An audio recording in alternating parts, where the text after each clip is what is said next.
하나님은 그분의 자녀가 성장하기를 원하신다. 하나님은 그분의 자녀가 성장하기를 원하신다라는 말씀의 제목으로 함께 하나님의 말씀을 나눠보도록 하겠습니다.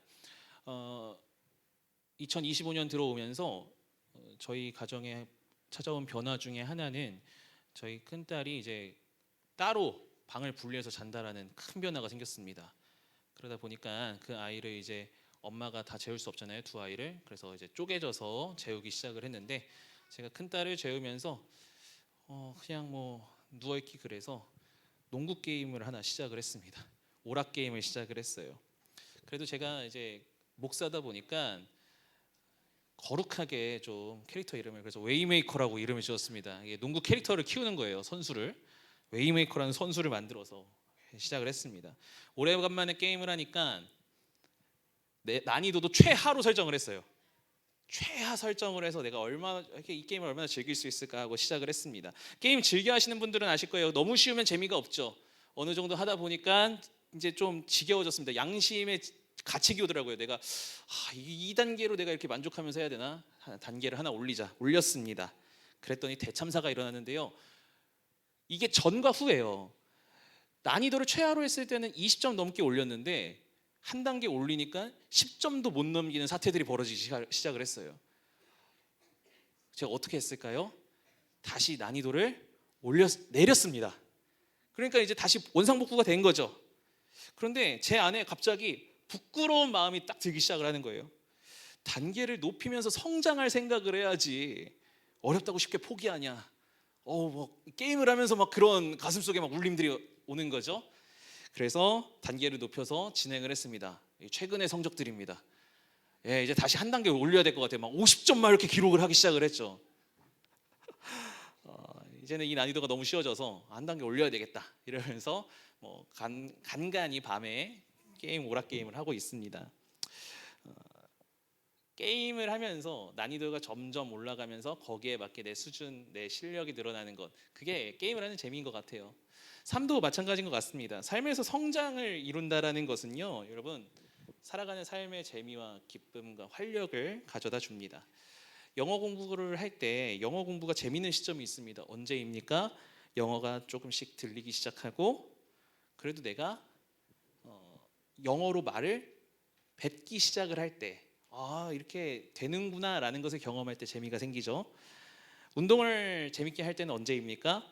전보다 더 무거운 무게를 들고 또 체력이 좋아지는 것. 뭐 러닝을 뛸 때도 내가 2km 뛰었을 때 헉헉거렸는데 이제는 막 4km, 5km를 뛰어도 괜찮다 하면 막 재미가 있잖아요. 더 달리고 싶고. 그렇죠. 다이어트가 재밌을 때, 요즘 저희 교육자들의 우리 교회 최대 화두는 그놈의 스위치온 다이어트. 이수건 전사님 그렇게 전파하잖아요. 이수건 전사님이 너무 재밌어 하고 있어요. 왜 재밌습니까? 살이 빠지니까요. 유의미한 성과들이 나오니까요. 반대로 흥미와 관심이 줄어드는 때는 언제입니까? 어느 정도 궤도에 올라서서 현상 유지를 할 때, 그때 확 떨어져요. 그 현상 유지를 할 때 재밌다고 하시는 분들 옆에서 보신 적 있으세요? 없어요. 다들 그 단계를 굉장히 힘들어하곤 하죠. 하나님 앞에서의 모습도 마찬가지인 것 같아요. 하나님께서 우리를 부르시는 그날까지 우리는 나날이 성장해야 됩니다. 사실 어떤 신앙생활하는 데 있어서, 하나님과의 관계에 있어서 우리가 하나님과 정말 친밀하게 재밌게 즐겁게 신앙생활할 때는 언제입니까? 내 신앙이 성장할 때, 내가 하나님과의 관계가 더욱더 깊어질 때, 그때 너무나 즐겁고 행복하잖아요. 그런데 어느 지점에서 내가 딱 멈춰섰을 때, 사실 하나님이 멈췄다기보다는 내가 멈출 때가 많죠. 그때 삶에서 그냥 삶이 그렇게 흘러가는 것 같다, 이런 느낌들을 하면서 오히려 현상 유지가 아니라 슬럼프처럼 점점 쇠퇴하는 것들을 여러분들 삶에서 많이들 경험하셨을 겁니다. 하나님을 향한 사랑이 우리는 늘 날마다 성장해야 됩니다. 하나님과의 관계가 어제보다 오늘, 오늘보다 내일 더 좋은 관계로 향상되어져야 됩니다. 하나님이 하신다라는 그 믿음을 붙잡고 살아가는 삶, 그 태도, 그것도 성장해야 되죠. 그에 맞게 우리의 인격과 성품도 성장해야 됩니다. 날마다 성장해야 됩니다. 그렇게 성장하는, 하나님 앞에서 성장하는 삶을 살아가면서 우리는 하나님 안에서 살아가는 삶이 이렇게 기쁜 것이구나 라는 것을 경험하게 될 겁니다. 우리 그런 의미에서 옆에 분들한테 이렇게 인사했으면 좋겠습니다. 나날이 나날이 성장합시다. 시작. 나날이 나날이 성장합시다. 본문 사도행전은 부활하신 예수님께서 승천하신 이후 초대교회 모습을 담고 있습니다. 승천 직전에 예수님께서 제자들을 향해서 이렇게 말씀하시는데요. 사도행전 1장 8절 함께 읽습니다. 시작. 오직 성령이 너희에게 임하시면 너희가 권능을 받고 예루살렘과 온 유대와 사마리아와 땅끝까지 이르러 내 증인이 되리라 하시니라. 예수님께서 말씀하시죠. 성령이 너희에게 임하시면 너희가 권능을 받고 예루살렘, 온 유대, 사마리아 땅끝까지 이르러 내 증인이 되리라 하시니라 명령하십니다. 그리고 난 이후에 제자들은 아주 놀라운 일들을 경험하게 됩니다. 성령님을 맞이하는 오순절 다락방 사건을 경험하게 됩니다. 복음을 전할 때 베드로가 복음을 전하니까 어떻게 됩니까? 3천 명이 회개하는 놀라운 역사들이 일어나게 됩니다. 이 제자들 사도들을 중심으로 예루살렘에 있는 교회는 점점 성장하기 시작합니다. 숫자적으로, 질적으로 어떤 이런 부분들이 성장하기 시작해요. 얼마나 재미있었을까요? 얼마나 기뻤을까요? 그렇게 성장하는 사도행전에 나오는 예루살렘 교회의 모습, 사도행전 4장에서는 이들의 모습을 너무나 아름답게 기록하고 있는데요. 4장 32절입니다. 읽습니다. 시작. 믿는 무리가 한 마음과 한 뜻이 되어 모든 물건을 서로 통용하고 자기 재물을 조금이라도 자기 것이라 하는 이가 하나도 없더라. 와, 너무나 아름다운 모습 아닙니까? 사도행전 2장에도 나오고 4장에도 나오고 계속해서 성도들은 서로를 보살피고 돌보고 어려움을 겪고 있는 지체들과 함께 그 어려움들을 이겨내고 아름다운 교회의 모습을 보여주고 있습니다. 여기서 사도행전이 끝이 나면 얼마나 좋을까요? 우리는 해피엔딩을 원하잖아요. 여기서 딱 끝이 나면 얼마나 좋을까요? 그런데 사도행전은 여기서 끝이 나지 않습니다. 여기서 끝이 나서 이제 아름답게 교회가 성장해서 갔습니다. 끝! 이게 아니라 계속해서 사건들이 이어지고 있습니다. 왜 끝이 나지 않습니까? 하나님은 이들이 예루살렘 안에서만 멈춰 있는 것을 원치 않으셨어요. 예루살렘 교회의 성장이 최종 종착지가 아니었습니다. 예수님께서 하신 말씀은 무엇이었습니까? 예루살렘을 시작으로 온 유대와 사마리아와 땅끝까지 복음을 전하라는 것이었습니다. 그런데 지금 4장까지의 모습을 보면 이 초대교회 성도들의 활동 반경은 어디입니까? 여전히 예루살렘 안인 거예요. 예루살렘 아니었습니다. 사도행전 5장 28절을 보니까요. 그 가르침이 어디에 가득합니까? 예루살렘에. 사도행전 6장 7절을 보니까 하나님의 말씀이 점점 왕성하여 예루살렘에 있는 제자 수가 더 많아지고 어쩌면 이들은 예루살렘이라는 한정된 공간 안에 머물면서 만족했을지도 모릅니다. 우리가 이제 여기까지 성장했어. 물론 어려움이 있었죠. 우리가 지금 생각하는 그런 어려움 수준을 뛰어넘어 박해도 있었고 어려움도 있었을 겁니다. 그럼에도 불구하고 그들은 신앙적으로 성장하는 자신들의 모습, 이 예루살렘 교회 안에서 우리가 머물면서 행복하게 살 수 있을 거야. 하나님을 믿으면서 믿음이 더욱더 이 안에서 더 풍성해질 거야. 어느덧 예수님께서 말씀하신 땅끝까지 이르러 증인이 되는 삶보다는 그들이 살고 있는 예루살렘이라는 그 공간에 한계를 지어두고 머물고 있었는지는 모릅니다. 저 역시도 삶을 살아가면서 나만의 예루살렘을 설정해놓고 거기까지만 하려고 하는 경향이 있다라는 것을 오늘 말씀을 준비하면서 발견하게 되었어요. 대학교 1학년 때 제가 다닌 학교에서 필수 과목으로 독일어를 1년 동안 배웠습니다. 독일어 1, 2 해가지고 배웠어요. 처음에는 얼마나 열심히 했는지 모릅니다. 그 독일어가 재밌더라고요. 처음엔. 그래서 열심히 배웠습니다. 이히 리베디히 이거부터 시작을 해서 그리고 독일어에는 동사가 남성 동사 여성 이렇게 있구나. 야, 이거 신기하네. 딱 제 수준은 여기까지입니다. 20살 당시에 제가 이제 하다가 보니까 이제 어려워지는 단계가 오는 거예요. 저 정말 열심히 들었거든요. 저희 친구들과 함께 맨 앞자리에 앉아서 교수님하고 같이 막 얘기하면서 떠들면서 너무 재밌네요 하다가 어느 순간이니까 이게 단계가 너무 어려워지는 거죠. 친구들과 얘기했습니다. 야, 우리가 독일 갈 것도 아니고 독일어 쓰지도 않는데 뭔 소용이 있냐. 그냥 우리 교수님과 관계를 잘 맺으면서 B 플러스만 받자. 그래서 정말 딱 B 플러스만 받았습니다. 저는 제 인생에 있어서 독일어를 쓸 날이 있을 거라 생각을 안 했는데 정확히 10년 뒤에 후회했어요. 유럽 비전 트립 인솔을 갔는데 독일로 가게 된 거예요. 보는데 대충 읽을 줄은 알겠어요. 그런데 무슨 뜻인지 하나도 모르는 거예요. 제가 그때 가서 후회했어요. 아, 내가 독일어 좀 할 걸. 그때부터 꾸준히 했던 제 동기 친구들 중에서는요, 지금 독일에서 유학하고 있는 친구가 있거든요. 걔네 보면서 나는 그동안 뭐 했는가? 왜 내가 그거 조금 하다가 어렵다고 거기서 한계 짓고 멈춰 섰는가? 이런 좀 아쉬움들을 그 친구의 어떤 소식들을 들으면서 느끼곤 합니다. 삶의 모습 가운데서 보면 뭐 제 이야기처럼 우리 역시도 어떤 예루살렘, 나만의 예루살렘 한계를 지어놓고 거기까지만이라고 하면서 어느 정도 수준에서 멈추려고 하는 경향들이 우리 가운데 있다라는 것을 여러분들도 아마 경험하셨었고 아마 공감이 되실 거예요. 나의 수준은 여기까지야. 여기서 멈추겠습니다. 어떤 이들에게는 기도의 예루살렘. 이 정도까지만 기도하겠습니다. 말씀의 예루살렘, 찬양의 예루살렘. 제가 이 정도까지만. 관계의 예루살렘. 내 관계의 복은 딱 이 정도까지만이야. 섬김의 예루살렘. 자신들만의 예루살렘을 만들어 놓고 그 정도까지만 하려고 하는 모습들이 있을 거라는 거죠. 사람마다 성장해야 하는 시기가 있는데 그렇게 예루살렘 안에만 있으면 탈락이 시작합니다. 초대교회의 모습이 그러했어요. 사도행전 4장까지는 하나님께서 일하시는 그런 역사들, 귀한 간증들이 기록되어져 있습니다. 외부의 위협으로부터 어려움을 겪었지만 그래도 그것들을 견뎌내가는, 그것을 극복해 나가는 모습들을 보게 됩니다. 그런데 사도행전 5장으로 넘어가면서부터는 분위기가 달라집니다. 조금씩 내부에서 문제가 생기기 시작해요. 뻗어나가야 되는데 예루살렘 안에 멈춰있던 예루살렘 교회, 문제가 생기기 시작하는데요. 사도행전 5장을 보니까 아나니아와 삽비라 사건 등장합니다. 서로를 돌보던 공동체 안에서 개인의 욕심을 챙기려고 하는 모습들이 등장하기 시작해요. 그뿐입니까?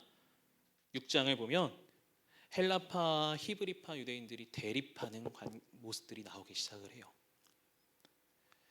꽃 화분을 키울 때 오랫동안 작은 화분에 두면 안 된다라고 하죠. 저희 집도 꽃 이렇게 몇 가지 화분들이 있는데 죽어갔다 살아났다 죽어갔다 살아났다 이럽니다. 왜 그런가 봤더니 분갈이를 주기적으로 해줘야 된다라고 해요. 그 뿌리가 내릴 공간이 넓어져야 된다라는 거죠. 그래야 더 꽃이 펴지고 더 열매 맺을 수 있다라는 거예요. 마찬가지입니다. 안주하면요, 필연적으로 내부 안에서 문제가 생겨요. 어느 정도 성장했다, 어느 정도 내가 이 정도면 됐다라고 멈추는 순간 거기서부터 문제가 생깁니다. 예루살렘에서 영적인 질적인 성장을 이루고 뻗어나가야 하는데 적절하게 분갈이를 하지 않으니 어떻게 됩니까? 하나님을 보지 않게 되는 거예요. 자신의 입속을 챙기게 되고 자신이 했던 어느 정도의 성과들, 그래서 대립하게 되는 거잖아요. 서로 싸우게 되고. 그들은 예루살렘과 온 유대와 사마리아와 땅끝까지 바라봤어야 돼요. 근데 멈추니 탈이 난 거죠. 이제 하나님께서는 어떻게 하십니까? 그분의 방식으로 분갈이를 하세요. 그게 오늘 본문 8장 1절입니다. 1절 다시 한번 읽습니다. 시작. 사울은 그가 죽임당함을 마땅히 여기더라. 그날에 예루살렘에 있는 교회에 큰 박해가 있어 사도 외에는 다 유대와 사마리아와 모든 땅으로 흩어지니라. 스데반 집사의 순교와 함께 예루살렘 교회에 큰 박해가 찾아오게 되었습니다. 그제서야 예수님께서 말씀하신 유대와 사마리아로 흩어지기 시작을 했어요. 신약학자 프레드릭 브루스는요, 이 핍박에 대해서 이렇게 말합니다. 산 멧돼지가 포도밭에 뛰어들어가서 잘 연글은 또는 연글기 시작한 포도를 짓밟아 으깨어 부수다라고 표현을 해요. 그러니까 사실 박해가 분갈이, 하나님께서 주신 그 분갈이가, 그들에게 찾아온 그 박해가 뭐 그냥 어느 정도 인생에 있어서 뭐 견뎌낼 정도지 이게 아니라 굉장히 세게 온 거죠. 사울을 중심으로 교회를 짓밟아 으깨어 부수는 시도들이 일어나기 시작했습니다. 여러분, 하나님께서 성도들을 미워하셔서 너희들 흩어져야 되는데 안 흩어졌지 벌이야 이렇게 주신 것일까요? 아닙니다. 이걸 벌이라고 생각하면 안 돼요. 이미 이들은 이것들을 충분히 견뎌내고 극복해낼 수 있는 성장한 사람들이었습니다. 예루살렘 안에서 머물면서 그저 있을 자들이 아니라 이미 이런 박해와 어려움들도 견뎌내고 감당할 수 있는 자들로 이미 성장해 있었던 거예요. 그리고 온 유대와 사마리아로 뻗어 나가야 되는 그런 존재들이었습니다. 그러면서 더 성장할 수 있는 자들로 이미 준비되어져 있었던 거예요. 그래서 이들을 향해서 8장 2절을 보니까 뭐라고 기록합니까? 경건한 사람들이. 흩어진 그 사람들은 어떤 사람들이에요? 경건한 사람들. 이미 이 어려움들을 감당할 수 있는, 능히 감당할 수 있는 사람들이었다라는 거예요. 기억하셨으면 좋겠습니다. 하나님께서 우리에게 어려움을 주실 때요, 하나님이 나에게 벌을 주시는 것이 아니라 내가 그것을 능히 감당할 수 있게 주시는 것입니다. 내가 그것을 능히 감당하고 이겨낼 수 있고 극복할 수 있고 하나님과 함께 현명하게 지혜롭게 할 수 있게 나에게 허락해 주신 거예요. 이 박해는 하나님의 사람으로 성장하는, 더욱 성장하는 성장통이었던 거죠. 자녀들이 성장기에 잠을 자다가 갑자기 우는 때가 있습니다. 왜 그렇죠? 성장통 때문에 그렇죠. 성장은 아프고 때로는 불편함을 가져오기도 합니다. 개그맨 김영철 씨의 이야기가 제가 최근에 보고 되게 인상 깊은 이야기를 하나 보게 되었어요. 이분이 라디오 DJ를 지금 거의 한 10년째 하고 있는데 아침에 라디오 방송에서 거의 뭐 청취율 1위를 찍고 있다고 하더라고요. 2016년 매일 아침 방송을 라디오 방송을 하는 DJ가 되었는데 그러면서 자신의 한계를 직면하게 됐대요. 그러니까 매일 365일 아침마다 2시간씩 떠들어야 되잖아요. 그러니까 이 자신의 단어의 한계량을 이제 발견하게 됐다라는 거죠. 아, 내가 그래도 청취자들에게 얘기를 하다 보면 계속 반복하면 안 되겠지. 그래서 그때부터 책을 정말 열심히 읽기 시작을 했답니다. 단어량을 늘리려고. 그리고 뭐 독서 클럽도 만들어서 거기에서 독서 토론도 하고 매일 신문을 읽고 그렇게 자신을 단련했답니다. 그걸 하면서 자신이 깜짝 놀란 게 있는데 그 모든 것들을 자기가 너무 잘 해내더래요. 생각했던 것보다. 그러면서 삶의 행복이 어디서 나오는지 이제 알겠어요. 이렇게 말하면서 이렇게 얘기하더라고요. 불편한 걸 잘 해야 돼요. 불편한 걸 감수하고 해내면 재밌고 행복해지더라고요. 기쁨이 오더라고요. 이런 얘기를 하더라고요. 여러분, 우리가 성장할 때요, 불편함들이 옵니다. 근데 그것을 감당해내면 능히 그것들을 이겨낼 수 있는 힘을 얻는 나의 모습을 보면서 기쁨들이 찾아오게 돼요. 하나님께서는 우리가 성장하기 위해 진통과 불편함을 허락하십니다. 그 성장통의 모습은 다양한 모습으로 다가올 때가 있어요. 어떨 때는 외부에서 올 때도 있고요. 또는 내 안에서, 내면에서 찾아올 때도 있습니다. 왜 안 아프겠어요? 아프죠. 너무 괴롭죠. 예상하지 못했던 경제적 위기들, 직장 안에서의 어떤 갈등들, 내가 해결할 수 없는 그런 영역들, 그것들이 막 늘 말하잖아요. 이렇게 단계별로 이렇게 한 번 이렇게 계단 올라가듯이 오면 좋겠는데 무슨 폭탄처럼 나한테 갑자기 그런 시즌들이 있잖아요. 확 옵니다. 가족 안에서 친했던 이들과의 관계 속에서 문제가 생기는데 왜 안 아프겠습니까? 때로는 이것들을 감당해야 하는 나의 한계를 마주하면서 너무 아파요. 아, 내 인격이 이것밖에 되지 않나? 내 성품이 이것밖에 되지 않나? 아픕니다. 하나님을 향한 신뢰와 믿음이 흔들리는 것 같아서 아파요. 그래서 외면하고 싶기도 하고 포기하고 싶을 때도 있습니다. 그런데 하나님은 자꾸만 그 불편한 자리들을 계속 마주하게 하세요. 괴로운 자리를 마주하게 하세요. 왜요? 그 자리에서 하나님과 함께 그 상황과 환경들을 이겨내면서 내가 성장하기를 우리 하나님 원하시니까요. 그리고 내가 그것을 감당할 수 있는, 능히 감당할 수 있는 존재에게 허락하셨으니까요. 하나님께서는 감당할 수 있으니까 허락하신 겁니다. 제게도 감당하고 싶지 않은 영역들이 존재하곤 합니다. 교회가 여러 방면으로 성장합니다. 우리 교회가 정말 성장하고 있죠. 그러니까 여기서 말하는 성장은 그저 뭐 성도가 늘어났고 이런 수준의 성장이 아니라 정말 하나님께서 우리 공동체를 계속해서 성장시켜 가고 계십니다. 사실 성장하면서 불편한 면들이 있어요.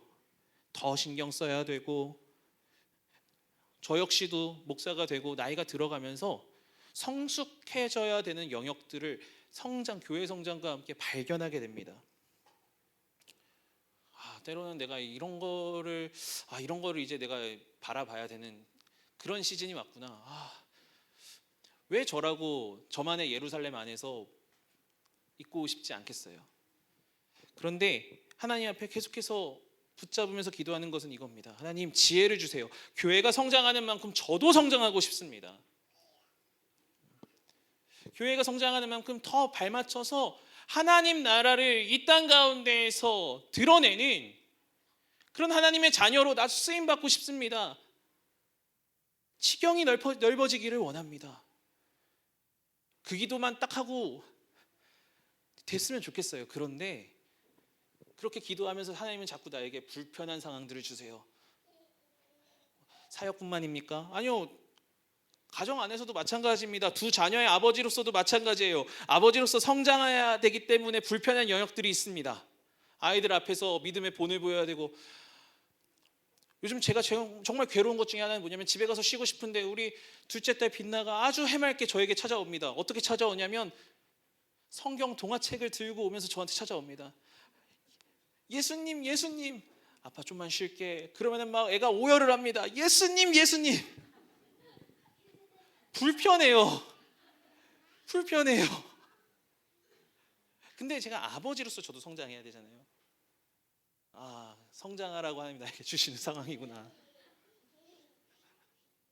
불편한 자리로 가게 되면 그 다음부터 하나님 일하세요. 불편한 자리로 가면 그 다음부터 하나님 일하시면서 하나님께서 일하시는 것들을 우리에게 보여주십니다. 사랑하는 여러분, 우리 삶 가운데 불편함들이 찾아옵니다. 여러분, 괴로운 상황들이 옵니다. 정말 그 상황들을 통과하는 것 너무 어렵습니다. 부담됩니다. 그러나 기억하셨으면 좋겠습니다. 하나님의 사람으로 성장시키는 하나님의 성장통을 내가 겪고 있구나. 내가 이 성장통을 겪고 나면 이것보다 더 어려운, 이것보다 별거 아닌 것들도 나도 쉽게 훌훌 하나님의 사람으로 믿음 안에서 해결할 수 있는 그런 성장하는 사람이 되겠구나. 그 믿음을 가지고 여러분에게 주어진 삶의 자리를 바라보고 용기 있게 나아갈 수 있는 저와 여러분 되기를 예수님의 이름으로 축복합니다. 초대교회 성도들, 불편한 자리로 가게 됩니다. 그래서 본문 8장 4절 이렇게 기록하고 있네요. 읽습니다. 시작. 그 흩어진 사람들이 두루 다니며 복음의 말씀을 전할세. 흩어진 사람들이 이제 복음을 전하기 시작을 합니다. 그런데요, 불편한 걸 잘하기 시작해요. 그리고 8절에 이 일들이 일어나고서 어떤 일들이 벌어집니까? 읽습니다. 시작. 그 성에 큰 기쁨이 있더라. 할렐루야. 불편한 자리로 흩어진 자들이 결국에는 무엇을 경험합니까? 큰 기쁨을 경험합니다. 성장의 자리는 하나님이 그들을 외면하시고 버려둔 자리가 아니었어요. 그들에게 큰 기쁨을 선사하는 자리였다라는 겁니다. 하나님이 관계의 불편한 자리로 나를 내모실 때가 있습니다. 재정의 불편한 자리로 나를 내모실 때가 있습니다. 내 모습에 대한 어떤 나의 인격과 성품의 그런 불편한 자리로 나를 내모실 때가 있습니다. 하나님, 대체 나에게 왜 이런 조건으로 내모셨습니까? 내가 감당하기에는 너무 힘든 자리로 나를 내모신 거 아닙니까? 여러분, 하나님은 우리가 성장하기 원하셔서 부르셨습니다. 그리고 그 성장의 시기를 견뎌내면 찾아오게 되는 너무나 큰 기쁨을 우리에게 선사하시려고 우리를 그 자리로 보내신 거예요. 부모는 자녀의 성장을 자랑합니다. 기뻐합니다. 제 SNS에도 딸들 자랑밖에 없어요. 엄마 아빠들 인스타를 보면 다 어떻습니까? 인스타 뭐 카카오톡 프로필 보면요, 애들 사진, 애들 자란 걸로 자랑이 도배되어져 있습니다. 요즘 부쩍 큰 7살짜리 큰딸에게 커가는 모습을 보면서 너무 기뻐요. 자랑하고 싶어요. 지난주에도 제가 온 동네 자랑했잖아요. 혼자 마트를 갔다 왔어요 하면서 영상 찍어서. 제가 그런 생각 들더라고요. 아니 뭐 걱정하세요. 아이가 그렇게 아이 혼자 횡단보도 건너가면 위험하지 않냐. 근데 제가 무슨 생각을 했냐면, 어린이집에서 혼자 다 배웠는데, 어린이집에서 배웠다는 거는 써먹을 때가 있어야 얘가 성장하잖아요. 난 그렇게 한 건데 어느 정도 할 수 있을 거라고 해서 내보낸 거죠. 길을 헤맬 때 걱정스럽기도 합니다. 그런데 그걸 해내고 나는 그 모습을 보니까요, 너무 큰 기쁨이 돼요. 며칠 전에 잠자리에서 아이가 저한테 얘기하는 거예요. 아빠, 유치원에서 친구가 내 마음을 속상하게 하는 말을 했어요. 이 부분을 놓고 아이하고 얘기하면서 아이의 마음을 만져주고, 또 그 상황에서 우리는 신앙인으로서 어떻게 해야 되는지에 대해서 같이 좀 얘기하는 시간을 가졌습니다. 때로는 부모로서 아이가 그런 과정들을 겪는 것이 가슴 아플 때가 있어요. 이 얘기를 듣고 막 기쁘진 않았어요. 아이가 어려움을 겪고 있다는 얘기에. 그런데 또 한편으로는요, 기쁨도 찾아왔어요. 왜냐하면 이 과정을 거치면서 이 아이는 더 단단한 아이로 성장할 거라는 기대가 있으니까요. 하나님의 시선이 이런 거 아닐까요? 하나님께서는 우리를 어떻게 막 써먹기 위해서 성장을 강요하시는 것이 아닙니다. 하나님의 자녀로서 이제는 이 삶의 영역을 충분히 감당할 수 있기 때문에 성장의 자리로 나를 내모시는 거예요. 때로는 흩어진 것처럼 내가 보일지 모릅니다. 나 홀로 방치된 것처럼 보일지 모릅니다. 그러나 우리 하나님은요, 그 상황과 환경 안에서 성장한 자녀로 살아가시기를 원하세요. 왜요? 기뻐하시기 위해서. 그러니까 우리가 자라나는 것은 하나님께 기쁨이 되는 거예요. 우리가 우리의 자녀들을 보면서, 그들의 성장을 보면서 기뻐하듯이 우리 하나님도요, 내가 자라나는 것을 보면서 기뻐하십니다. 그러므로 여러분의 성장하는 그 과정들을 힘들어, 괴로워, 물론 그 상황들 견뎌내는 거 힘들고 괴롭고 어렵죠. 그러나 하나님의 관점으로 봅시다. 하나님은 이 과정을 통과하고 있는 나의 모습을 보면서 기뻐하십니다. 더욱더 성장한 하나님의 자녀로 자라나는 그 모습을 보시면서 우리 하나님 기뻐하세요. 사랑하는 여러분, 혹시 여러분 가운데 나만의 예루살렘을 만들어서 삶의 다양한 영역 가운데서 예루살렘을 만들어서 거기에만 멈춰 계시고 있진 않으십니까? 불편한 자리나 고통이 수반되는 자리들, 이거 딱 봐도 내가 어려울 것 같아, 이런 자리들 외면하고 멈춰서 있진 않으십니까? 그 자리가 성장의 자리임을 기억하며 나아가는 저와 여러분 되기를 예수님의 이름으로 축복합니다. 말씀을 맺도록 하겠습니다. 2025년에 하나님께서는 저에게 계속 다양한 방법들을 통해서 성장이라는 키워드를 계속 묵상하게 하시고 도전하고 계십니다. 제가 이 말씀을 준비하면서 이렇게 하나님께 기도하게 됩니다. 하나님, 제가 경험하고 쌓아왔던 예루살렘, 제 삶의 예루살렘을 발판 삼아서, 여기에 멈추는 것이 아니라 발판 삼아서 온 유대와 사마리아와 땅끝까지 하나님께 쓰임받는, 점진적으로 더 뻗어져 나가는 그런 사람 되고 싶습니다. 그런 마음이 있었기에 야베스가 이런 기도를 했던 것 같아요. 야베스가 한 기도, 역대상 4장 10절, 쉬운 성경으로 한번 읽어봅니다. 시작. 야베스가 이스라엘의 하나님께 기도드렸습니다. 나에게 복을 주십시오. 나에게 땅을 더 많이 주십시오. 나와 함께 계셔 주시고 아무도 나를 해치지 못하게 해 주십시오. 내가 누구한테도 고통을 당하지 않게 해 주십시오. 하나님께서는 야베스의 기도를 들어주셨습니다. 야베스 기도합니다. 나의 지경을 더 넓혀주세요. 나에게 땅을 더 많이 주세요. 오늘 말씀과 연결해서 보면 이렇게 기도했을 것 같아요. 만약에 야베스가 사도행전의 그 초대교회 성도였다면, 하나님, 예루살렘에 있지 않겠습니다. 예수께서 말씀하신 온 유대와 사마리아와 땅끝까지 이르겠습니다. 내 삶의 지경을 더욱 넓혀가겠습니다. 주님, 나와 함께 하시지 않습니까? 나를 해치지 않도록 도와주시옵소서. 성장하겠습니다. 뻗어 나가겠습니다. 지금 비록 내게 주어진 이 삶의 환경들 어렵습니다. 내가 성장통을 겪고 있는 것처럼 너무 아픕니다. 그러나 주님, 그럼에도 불구하고 나가겠습니다. 외면하지 않고 도망치지 않겠습니다. 아마 야베스가 이렇게 기도하지 않았을까요? 우리의 기도가 이 기도가 되었으면 좋겠습니다. 예루살렘에 머물지 않겠습니다. 성장하겠습니다. 주님, 함께하여 주시옵소서. 감당케 하여 주시옵소서. 그렇게 주님 앞에 나아가는 저와 여러분 되기를 예수님의 이름으로 축복합니다. 함께 말씀 기억하면서 찬양하고 기도하며 나아가겠습니다.